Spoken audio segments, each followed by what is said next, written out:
우리가 이 전기 저항을 이해하는 한 가지 방식은 이 핀볼 게임인데요. 일단 동영상을 잠깐 보실게요.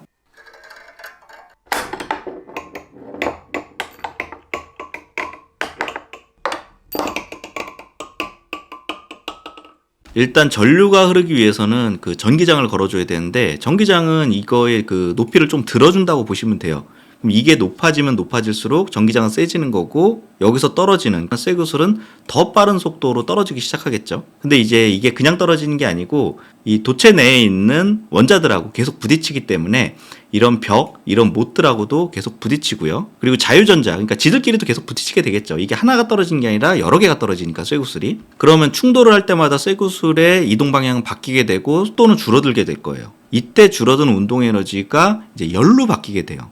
그리고 이 열은 저항을 더 증가시키죠. 그러니까 더 많이 부딪히고 속도가 더 많이 느려져요. 그럼 열은 더 많이 발생하는 거고요. 그러니까 이런 이유로 저항이 올라가게 되면 이제 화재도 발생할 수 있고 신호 처리 속도도 늦어지고요. 노이즈도 발생하기 때문에 전자제품의 크기 그리고 회로의 크기가 작아질수록 설계하기가 점점 어려워지는 뭐 이런 문제가 존재하는 거죠. 그러면 초전도체라는 거는 뭐냐? 이게 원자가 사라질 수는 없는 거죠. 대신 얘가 지나가면서 이 못들, 벽하고의 마찰력이 사라지는 현상을 1910년에 한 과학자가 발견을 하게 돼요. 그러니까 온도가 올라가면은 저항이 증가하니까 온도를 낮춰봤는데 마이너스 270도가 되니까 이 전자가 미꾸라지처럼 여기를 싹 빠져나가는 거죠. 그래서 100년 전에 발견된 이 현상이 상용화가 된다면 우리가 뭐 둥둥 떠다니는 이런 마이스너 효과가 없더라도 에너지 효율도 올라갈 뿐더러 열 관리가 쉬워지기 때문에 부품의 수축과 팽창이 줄어들게 되겠죠. 그럼 이거는 내구성의 향상을 가져오니까 천연자원, 그러니까 뭐 석유라든가 천연가스 이외에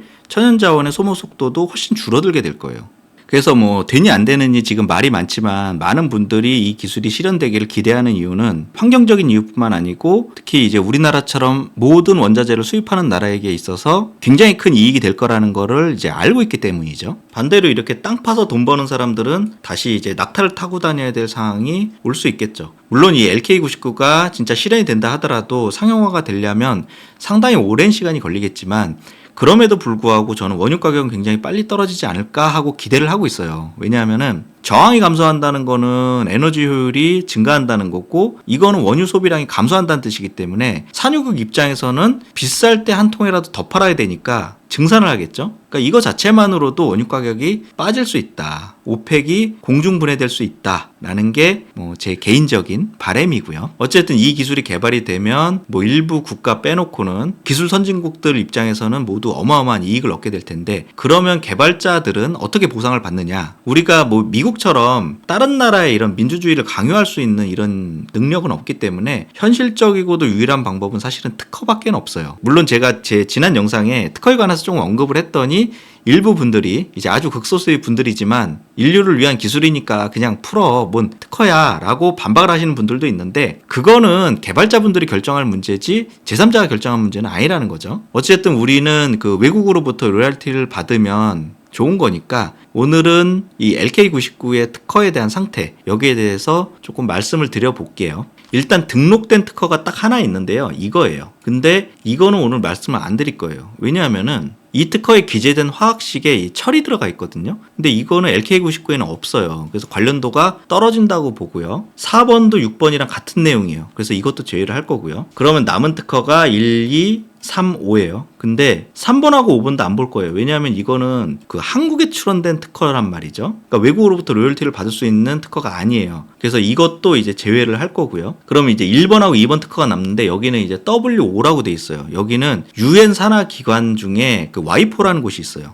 여기에 그 특허 출원, 그러니까 서류를 제출하면 유엔에 가입된 거의 모든 국가에 특허 출원할 수 있는 그런 상태가 되기 때문에 미국, 중국, 일본 이런 데 아무 데나 다 들어갈 수 있어요. 그래서 이 특허가 이제 실제로 중요한 특허가 되는 거고요. 참고로 이 2번 특허 같은 경우는 2022년에 출원됐지만 제가 21년이라고 적어놓은 이유는 이 특허의 내용이 2021년에 최초로 출원된 거예요. 그래서 이것하고 내용이 동일하기 때문에 이 두 특허를 구별하기 위해서 이거는 21년, 이거는 22년 특허라고 일단 부를게요. 이 두 특허의 차이점을 먼저 보면 가장 큰 차이는 여기는 이제 인이 들어가 있고요. 여기는 이제 이라고 돼 있죠. 여기 이를 보면 인뿐만 아니고 비소, 바나듐 이런 것까지 다 포함이 돼 있어요. 그리고 이 X도 여기는 이제 산소라고 딱 특정이 돼 있는데 여기는 산소뿐만 아니고 플루오르, 염소 이런 것들이 들어있죠. 그래서 나눠보면 이 2022년 특허 같은 경우는 이제 LK99하고 굉장히 비슷한 형태라서 좀 더 최적화된 내용이 들어있다라고 보시면 되고요. 2021년 특허 같은 경우는 좀 더 다양한 원소를 사용하는 거를 이제 규정한 그런 특허라고 보시면 돼요.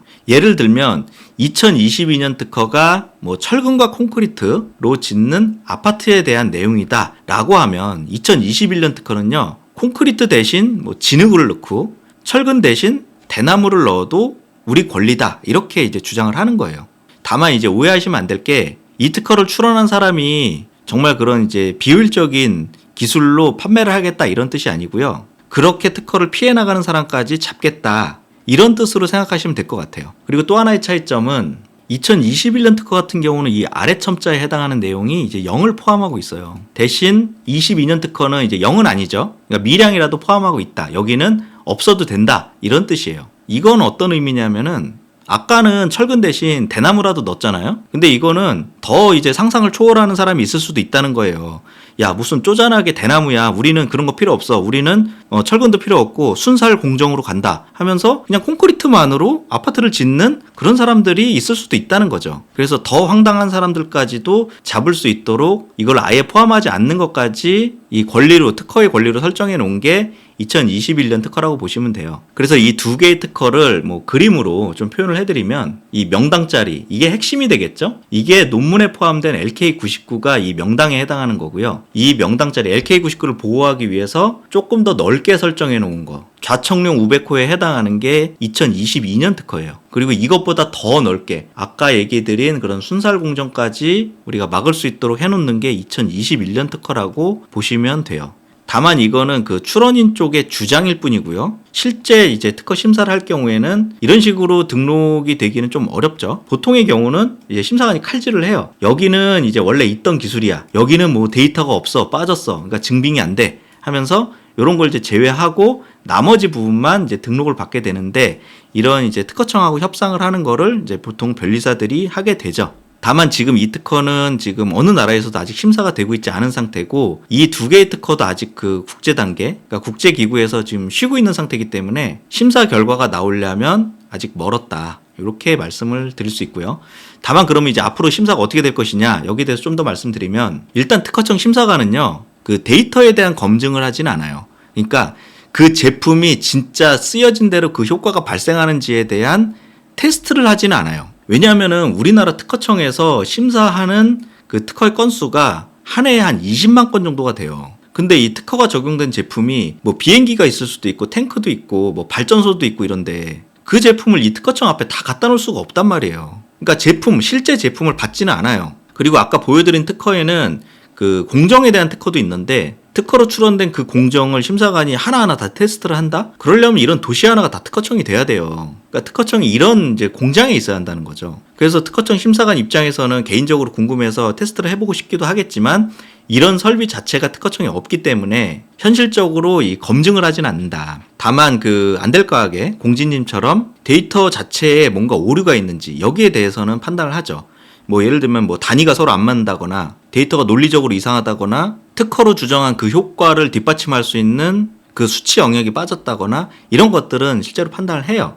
그래서 그 부분이 없으면 지적을 하고 극복이 안 되면 권리를 인정하지 않거나, 아까 보여드린 것처럼 권리를 이제 잘라내거나 아예 등록이 안 되는 그런 상황이 발생할 수도 있는 거죠. 다만 이제 이거는 원칙이고, 지금은 좀 문제가 다르죠. 왜냐하면 전 세계적으로 이제 검증을 하고 있기 때문에 이 검증 결과를 심사관이 모를 수가 없죠. 그래서 검증 결과 그 효과가 진짜 인정이 된다 그러면은 아까 보여드린 그 특허도 등록될 가능성이 꽤 높겠지만, 효과가 없다거나 아니면 뭐 전혀 엉뚱한 다른 물질에 그 효과가 인정된다 이렇게 되면은 등록을 못 받게 되는 그런 상황이 올 수도 있다. 그리고 또 다른 문제는 그 논문에 공개되어 있는 이 공정으로 그 LK99를 만들기가 굉장히 어렵다는 거죠. 그러니까 샘플 만들기가 쉽지 않다는 거예요. 그러니까 뭐 예를 들면 시간도 뭐 5시간에서 20시간, 온도도 뭐 500도에서 700도 이런 식으로 좀 밴드가 너무 넓게 있다 보니까 지금 샘플을 획득하기가 쉽지 않은 상태인데 그렇게 되면 심사관 입장에서는 출원서에 있는 자료가 굉장히 미흡하다.